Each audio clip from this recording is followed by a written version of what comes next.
this is Janice Sullivan from Sullivan J Photography, and today I'm going to show you how I organize my image folders. But before we get started, let me show you my website. If you go to sullivanjphotography.com, you can get a hold of me through this contact tab, learn about us, see the images, learn about photography, and go ahead and check out the blog for the latest and greatest information on what we're up to. Okay, so let's get started. Now over here to the right you can see that I have my hard drive and my external G drive. So this is what I end up doing. I usually take this G drive and I'll go ahead and dump my images on the G drive or my external drive, and then I will end up putting images on my PhotoShelter account as a backup. And if you're interested in that, please check out my blog, and on the right hand side you'll see PhotoShelter and you could go ahead and get a discount. So definitely check that out. I have been looking because back in the olden days I used to organize my photos, let's show you, like this. Just tons of photos, files with RAW, and it was, everybody was doing it this way, and I was reading books, and truthfully, to find an image was just ridiculous. If I didn't have time to sit there and put keywords in anything, and then it was just a mess. And honestly, I just kept looking and looking. So I finally found someone, and I believe it was Doug Gordon. I'm not positive, but he's a wedding photographer, and I'm pretty sure that that's the person who was doing it this way. And I thought, even though he's a wedding photographer, and I'm totally the opposite, I don't like photographing people, it's still a great way to organize your file folders. So let's go ahead and show you what it looks like. So once I get the G drive, right, this right here, you're gonna go ahead and make this on your own. And once you get it done, you're just gonna do a right click, and then you're gonna go ahead and duplicate. But first start off with whatever you want to name it. I don't even know how I started on this, but this is the main thing. And then from there you're gonna do a file, and you're going to make a new folder, and then that folder you're going to start off like right here as 0 original cards. Let's just dump that. You're just going to keep going and add another one as masters, JPEGs, slideshow, blog, print, album, and Lightroom catalog if you want your catalog within this area. Let's get rid of that. I think I must have done that before. And then within this folder here, you're going to go ahead and add your cameras. You're going to do another folder for cameras.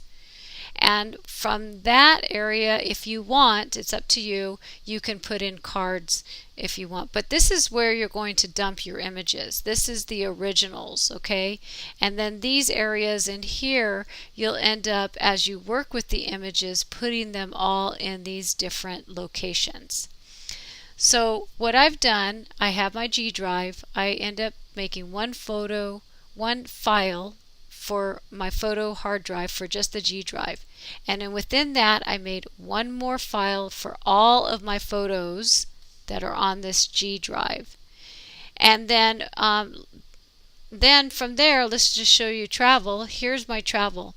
These are the different locations that I photograph or when we go traveling. And then these are all set up the same way if you were to look at, breaking them down, okay? But let's just go to travel quickly. And so once I do that, then I go ahead, let's go to Palm Springs because I love Palm Springs so much. Then I have my Palm Springs.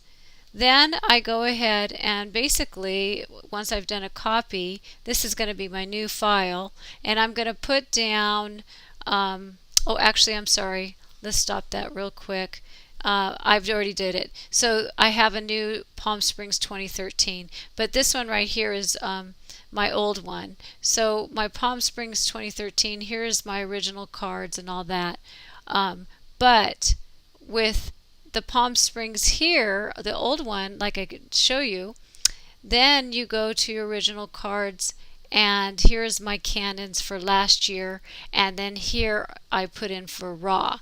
But Now with 2013, here are my original cards, and this is what I've just used so far as Canon, and I actually put 01 and the date that I uploaded this, and then I'll go ahead and change that again, and when I have a new shoot I'll go ahead and change this to the date and add the images to this, and just keep going for 2013. So just to let you know, it may seem like it's a difficult thing, but truthfully, let's show you what it looks like in Lightroom and Bridge, and it's just so much easier. So let's go to the Lightroom. And again, here is my G drive, and I just go ahead, and once I start doing this, I import everything from the import button here.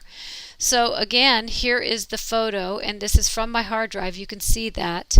Here are my fine art and all that fun stuff, and then here's the travel that I was just showing you in the Palm Springs. We'll show you that quickly. So here's the Palm Springs area, and this is last year's, and this is this year's. And as you can see here, here are my original cards. And within the original cards is what I showed you earlier. And then from what I've done in when I start working on my photos, here's all my masters that have layers in them. So I keep them there. And these are actually not proofs. I put my JPEGs in here that are 300 pixels per inch because certain companies only print in JPEG. So that's what this location is for. And then these are low-res files for the internet. These have been on the blog. And then this is my TIFF. So these are all been flattened, and they're ProPhoto and 300 and ready to go to a large formatting printing and all that fun stuff. Now, as you can see barely right in here, I do not have a slideshow, but if you've got a slideshow, go for it. Same with albums. You know, if you're working with a specific company and they have a different color space or whatever, then you can put your images there, and then the catalog, if you want your catalog there. I actually do one catalog, and I'll talk about that a different time. Today's more about talking about these files. But as you can see, it's so much easier seeing your images and organizing them with what you do as a photographer compared to looking at these raw images and just a mess and trying to figure out where everything is. My daughter would hate that if she saw that. Anyways, it's just a mess of trying to find your images going that route. And because everything is on the hard drive, if you go to your Bridge file, here's Bridge. It's the same setup, and it's just so much easier. My husband and I plan on going to Big Bear in a couple days, we're going to go ahead, and I'm just going to go ahead and add, actually because I haven't been this year, so I'm just going to add a new one for 2013 and just keep doing it that way. So it's so much easier to be able to see in your files this way, I feel, and then you can go in and do more details and metadata once you're in Lightroom or Bridge, which I will definitely do another tutorial on that. So I hope this has helped you. This is my way. There's so many different ways, but honestly I've done searching and searching, so I really feel that this is a great tool to be able to organize all of your image folders and help you find what you need. Okay, so take care, and hope to see you at my blog, and throw a couple comments there or send me an email with the tutorial that you're interested in. All right, thanks. Have a great day.